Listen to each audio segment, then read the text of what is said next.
Құрбан айтты, біздің халқымыз айттау дәстүрі бар бізде. Айттаған кезде ағайын, туған туыс, қара шаңыраққа, сонымен бірге ата, әже бағылған үлкен, әулеттің бір үлкені болған үйлерге барып айттап, барған кезде сый-сияпат апарып, солармен бірге Құран оқып, дұға қылып, бата қылған жақсы нәрсе болады. Елдің ішінде бір түсінік бар, құрбан айтқан кезде Құран оқымайды деген бұл қате сөз.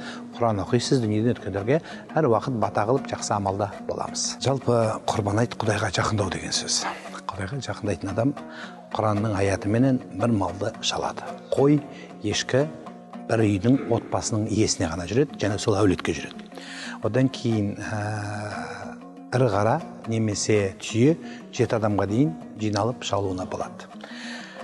Құрбан барлық ағза мүшесі сау, ақыл есі дұрыс, яғни тентек ауруға шалдықпаған, басқа ауруға шалдықпаған, қотыр басқа мал ауруы болмау керек. Сонымен бірге ен салынған кезде кейбір ағза мүшесі толық болмай қалған, яғни құлағы толығымен кесіліп кеткен, шұнақ дейміз, осындай малдар жарамайды.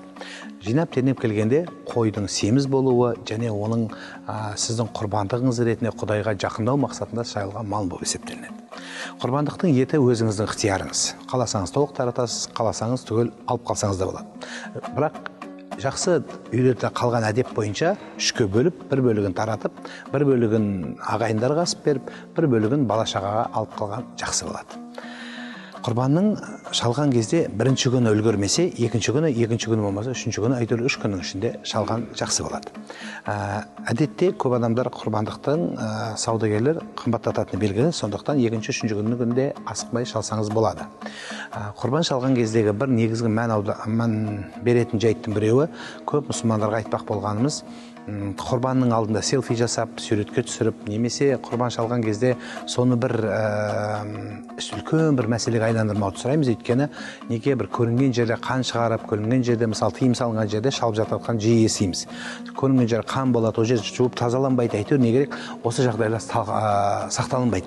Сол үшін үйде өзінің иесі болса, өз үйінде шалады, ешқандай мәселе жоқ. Бірақ мынау қоғамдық жерде, көп жерлерде құрбан шалған кезде сақтық жасауды сұраймыз.